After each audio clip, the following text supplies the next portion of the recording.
Dentro ainda de organização administrativa, no tópico desconcentração, que ela vai estar presente em todas as entidades, porque a gente vai verificar aqui que a desconcentração, sendo uma redistribuição interna de competência, significa que qualquer entidade, qualquer órgão, ele precisa ter uma redistribuição de competência, ele precisa ter uma organização interna para que possa ser cumprido a sua finalidade. Então, dentro de desconcentração, dentro dessa redistribuição interna de competência, para que ocorra isso, para que ocorra essa divisão de tarefas, vamos dizer assim, nós precisamos de um instrumento importante para realizar isso. E qual é esse instrumento? É exatamente os órgãos. O que são os órgãos? A gente pode definir órgãos como centros internos de competência. Ou seja, é como se fosse um núcleo, é como se fosse ali algo, um instrumento que vai realizar determinada atribuição. Aquela atribuição ali vai ser determinada pela entidade. Então, por exemplo, a gente deu um exemplo do INSS. Vou colocar aqui o INSS. É uma entidade que faz parte da administração indireta. Quando nós estudamos descentralização por outorga, o INSS, como uma entidade da administração indireta, uma autarquia federal, para que ele possa desempenhar as suas atribuições, a sua finalidade para a qual foi criado, ele precisa dividir tarefas. Ele precisa delegar atribuições. E essa delegação não é uma delegação no sentido de que eu vou criar uma outra entidade e vou transferir a ela. Não é isso. Aqui eu estou apenas transferindo determinadas atribuições. Aquele órgão vai ser responsável por aquilo, aquele outro órgão vai ser responsável por uma outra atividade. Então, dentro de INSS, a gente vai ter vários órgãos. A gente vai ter um órgão específico para concessão de benefícios, para perícias. Não sei se é assim, eu estou conjecturando aqui, mas eu sei que tem esses órgãos, não sei qual são o nome deles, mas tem esses órgãos que fazem parte do INSS. Agora tem uma coisa muito importante, uma informação crítica para você. Esses órgãos que fazem parte do INSS, eles são o INSS.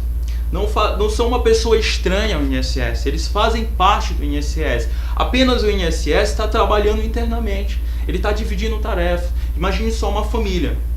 Aquela família Silva. A família Silva ela tem uma determinada responsabilidade. Ela tem que fazer um almoço. Esse almoço, para ser realizado, a família Silva vai ter que dividir tarefas. O pai vai fazer uma coisa, a mãe vai fazer o outro, o filho vai fazer outra.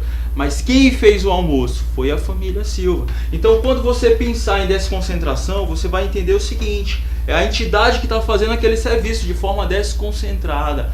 Ela está dividindo tarefas internamente. Então, os órgãos são esses centros internos de competência, mas preste atenção nisso, ele não tem personalidade jurídica. O órgão não é uma outra pessoa jurídica. O órgão não tem personalidade jurídica. Quando o órgão faz alguma atividade, desempenha algo e comete algum deslize, alguma ilicitude, quem vai responder por essa ilicitude é a entidade, não é o órgão. E por que acontece isso, Thiago? Acontece isso por causa disso aqui, concurseiro. Por causa da teoria da imputação volitiva. A gente poderia mencionar aqui várias teorias, mas vamos mencionar apenas a teoria que faz parte hoje, aquela que é obedecida, que é a teoria da imputação volitiva. Essa teoria da imputação volitiva, ela fala o seguinte: o órgão, ele faz parte da entidade. Tudo o que ele faz é imputado à entidade. Ou seja, quem responde é a própria entidade, porque o órgão, ele não tem personalidade própria, ele não é uma pessoa jurídica. Você pode perceber isso de uma forma bem clara com o corpo humano. Se de repente o teu fígado ele começa a adoecer e de repente o teu fígado começa a ter algumas reações que faz com que teu corpo todo sinta dor. Aí eu vou te perguntar uma coisa: quem é que está doente? É teu fígado ou é você que está doente? É você que está doente, porque o teu fígado ele não age sozinho. O teu fígado ele faz parte do teu corpo.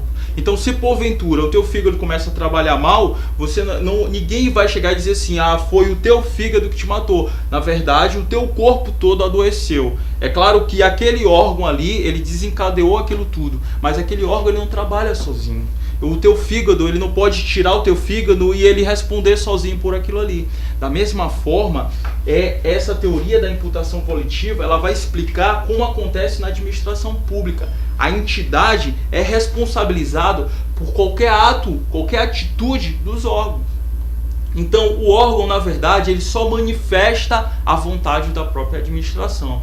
Se de repente um setor de perícias do INSS comete uma ilegalidade na concessão de um benefício ou na negativa de um benefício, de uma perícia que foi realizada, quem vai responder não é aquele setor de perícia, não é aquele médico perito, mas quem vai responder é a própria autarquia federal, a INSS. E é exatamente isso que a teoria da imputação volitiva vai dizer. Nós tivemos outras teorias anteriores que tentaram explicar como é que acontecia de um órgão ter atitudes, ter responsabilidades, mas não responder. Aí, diante de tantas teorias, ficou prevalecendo a teoria da imputação volitiva, também chamada simplesmente de teoria do órgão. Teoria do órgão. Isso aqui não cai em prova, isso aqui despenca em prova, essa questão da teoria dos órgãos. Mas aqui nós vamos aprofundar um pouquinho, nós vamos ser um pouquinho mais complexo, porque pode cair isso também em provas de concurso. Os órgãos, eles não têm personalidade jurídica, eles não respondem pelos seus atos, quem responde é a entidade, mas tem algumas exceções. Existem determinados órgãos que eles podem sim responder, eles podem sim ajuizar determinadas ações. Quando isso acontece, Tiago? Isso acontece quando esses órgãos eles têm ferida as suas atribuições, as suas responsabilidades constitucionais. Eles podem sim ajuizar determinadas ações para que essas ações elas possam resguardar as suas competências constitucionais. Me dá um exemplo, Tiago, para finalizar a nossa aula. Câmara dos Deputados, Senado Federal, são órgãos, não são entidades, não têm personalidade jurídica, mas podem ajuizar determinadas ações para resguardar suas competências constitucionais. Assim nós terminamos esse tópico de desconcentração incluído dentro de organização administrativa.